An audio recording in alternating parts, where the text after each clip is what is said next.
ആകാശവാണി. നമസ്കാരം. വാർത്തകൾ വായിക്കുന്നത് അമൃത വൈശാഖ്.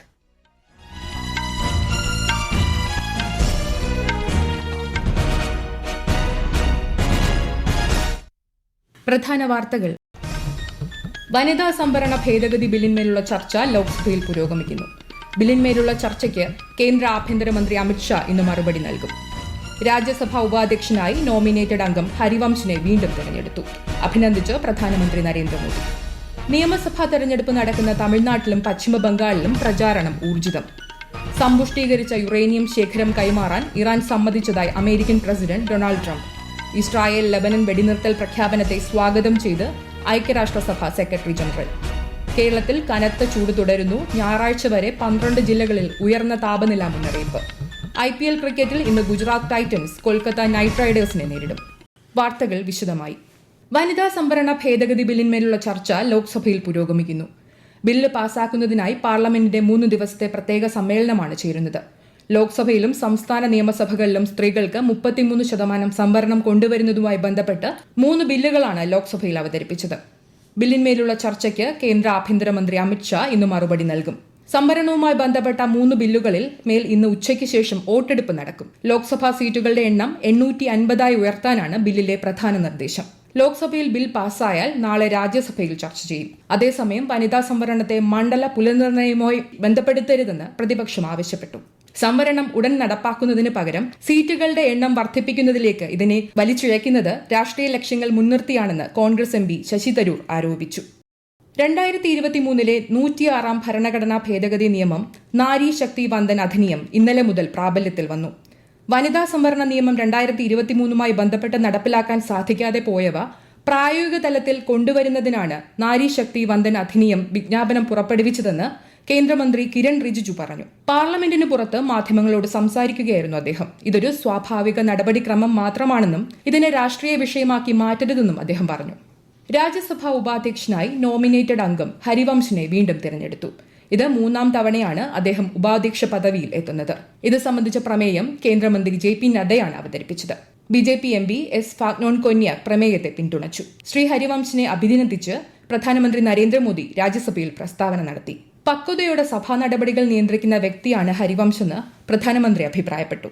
हमने सबने हरिवंश जी के नेतृत्व में सदन की शक्ति को और अधिक प्रभावी होते हुए भी देखा है और मैं कह सकता हूं कि केवल सदन की कार्यवाही का संचालन ही नहीं, वे अपने जीवन के जो भूतकाल के अनुभव है उसको भी बहुत ही सटीक तरीके से सदन को समृद्ध करने में उपयोग लाते हैं. രാജ്യസഭാ ഉപാധ്യക്ഷനായി വീണ്ടും തിരഞ്ഞെടുക്കപ്പെട്ട ഹരിവംശ് നാരായൺ സിംഗിനെ പ്രതിപക്ഷ നേതാവ് മല്ലികാർജ്ജുൻ ഖാർഗെയും അഭിനന്ദിച്ചു. അതേസമയം 2019 മുതൽ ലോക്സഭാ ഡെപ്യൂട്ടി സ്പീക്കർ പദവി ഒഴിഞ്ഞുകിടക്കുന്നതിൽ ശ്രീ ഖാർഗെ ആശങ്ക പ്രകടിപ്പിച്ചു. സഭയിൽ പ്രതിപക്ഷത്തിന്റെ താൽപര്യങ്ങൾ സംരക്ഷിക്കപ്പെടുമെന്ന് പുതിയ ഉപാധ്യക്ഷൻ ഉറപ്പുവരുത്തുമെന്ന് അദ്ദേഹം പ്രത്യാശ പ്രകടിപ്പിച്ചു. നിയമസഭാ തെരഞ്ഞെടുപ്പ് നടക്കുന്ന തമിഴ്നാട്ടിലും പശ്ചിമബംഗാളിലും പ്രചാരണം ഊർജിതം. ഇരു സംസ്ഥാനങ്ങളിലും ഈ മാസം 23-നാണ് വോട്ടെടുപ്പ്. 2 ഘട്ടമായാണ് വോട്ടെടുപ്പ് നടക്കുന്ന പശ്ചിമബംഗാളിൽ ആദ്യഘട്ടത്തിൽ 152 മണ്ഡലങ്ങളിലാണ് വിധിയെഴുതുന്നത്. 2ാം ഘട്ട പോളിംഗ് ഈ മാസം 29-ന് നടക്കും. പശ്ചിമബംഗാളിൽ തൃണമൂൽ കോൺഗ്രസ് നേതാവും മുഖ്യമന്ത്രിയുമായ മമതാ ബാനർജി ഇന്ന് 2 പൊതുയോഗങ്ങളിൽ പങ്കെടുക്കും. ദുർഗാപൂർ വെസ്റ്റിൽ റോഡ് ഷോയിലും മമതാ ബാനർജി പങ്കെടുക്കും. മഹാരാഷ്ട്ര മുഖ്യമന്ത്രിയും BJP നേതാവുമായ ദേവേന്ദ്ര ഫഡ്നാവിസ് പശ്ചിമബംഗാളിൽ പ്രചാരണ പരിപാടികളിൽ പങ്കെടുക്കുന്നുണ്ട്. വോട്ടർ പട്ടിക സംബന്ധിച്ച സുപ്രീം കോടതിയുടെ സമീപകാല ഉത്തരവ് നടപ്പാക്കുന്നതിൽ തടസ്സങ്ങളില്ലെന്ന് പശ്ചിമബംഗാൾ മുഖ്യ തെരഞ്ഞെടുപ്പ് ഓഫീസർ മനോജ് കുമാർ അഗർവാൾ. നടപടിക്രമങ്ങൾ പൂർണ്ണമായും ഓൺലൈനായിട്ടായിരിക്കും നടക്കുകയെന്നും അവസാന നിമിഷം വരെ പൌരന്മാർക്ക് വോട്ടർ പട്ടികയിൽ പേര് ചേർക്കാൻ അവസരമുണ്ടാകുമെന്നും അദ്ദേഹം അറിയിച്ചു. പശ്ചിമബംഗാളിൽ നേരത്തെ വോട്ടർ പട്ടികയിൽ നിന്ന് ഒഴിവാക്കപ്പെട്ട ആയിരക്കണക്കിന് വോട്ടർമാർക്ക് വരാനിരിക്കുന്ന നിയമസഭാ തെരഞ്ഞെടുപ്പിൽ വോട്ട് ചെയ്യാൻ അനുമതി നൽകിക്കൊണ്ട് സുപ്രീം കോടതി ഉത്തരവ് പുറപ്പെടുവിച്ചിരുന്നു. ഏപ്രിൽ 21, 27 തീയതികൾക്ക് മുൻപ് അപ്പലേറ്റ് ട്രൈബ്യൂണലുകൾ അപ്പീലുകൾ തീർപ്പാക്കുകയാണെങ്കിൽ ഇവർക്ക് വോട്ട് ചെയ്യാനാകും. സംസ്ഥാനത്ത് SIRന്റെ ഭാഗമായി ബൂത്ത് ലെവൽ ഓഫീസർമാർക്ക് സ്പെഷ്യൽ ഇൻസെന്റീവായി 2000 രൂപ നൽകാനാണ് തിരഞ്ഞെടുപ്പ് കമ്മീഷന്റെ നിർദ്ദേശമെന്ന് മുഖ്യ തിരഞ്ഞെടുപ്പ് ഓഫീസറുടെ ഓഫീസ് അറിയിച്ചു. കേരളത്തിൽ തുക കുറച്ചാണ് അനുവദിച്ചെന്ന പരാതികളെ തുടർന്നാണ് കമ്മീഷന്റെ വിശദീകരണം. ഈ വാർത്തകൾ ആകാശവാണിയിൽ നിന്ന്. ആകാശവാണി വാർത്തകളും വാർത്താധിഷ്ഠിത പരിപാടികളും all India radio news Thiruvananthapuram YouTube ചാനലിലും all India radio news Thiruvananthapuram Facebook പേജിലും AR News_ തിരുവനന്തപുരം ഇൻസ്റ്റഗ്രാം അക്കൌണ്ടിലും AR News_TVM X ഹാൻഡിലും ലഭ്യമാണ്. പ്രധാനമന്ത്രി നരേന്ദ്രമോദി ആകാശവാണിയിലൂടെ ജനങ്ങളുമായി ആശയങ്ങൾ പങ്കുവയ്ക്കുന്ന പ്രതിമാസ റേഡിയോ പ്രഭാഷണ പരിപാടി മൻ കി ബാത്തിലേക്ക് ഈ മാസം 24 വരെ ജനങ്ങൾക്ക് അഭിപ്രായങ്ങൾ പങ്കുവയ്ക്കാം.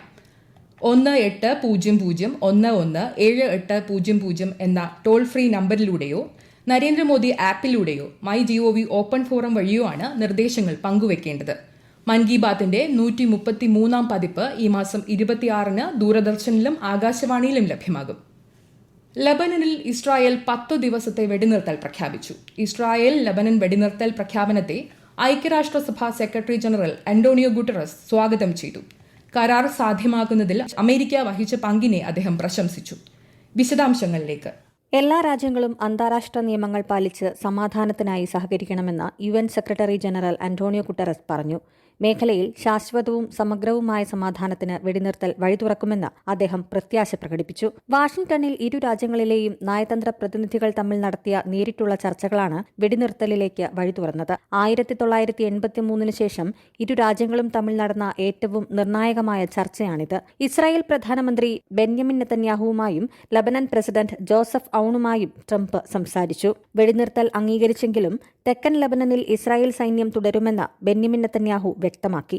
മാർച്ച് 2 തുടങ്ങിയ സംഘർഷത്തിൽ ലബനനിൽ ഇതുവരെ 2100 പേരാണ് കൊല്ലപ്പെട്ടത്.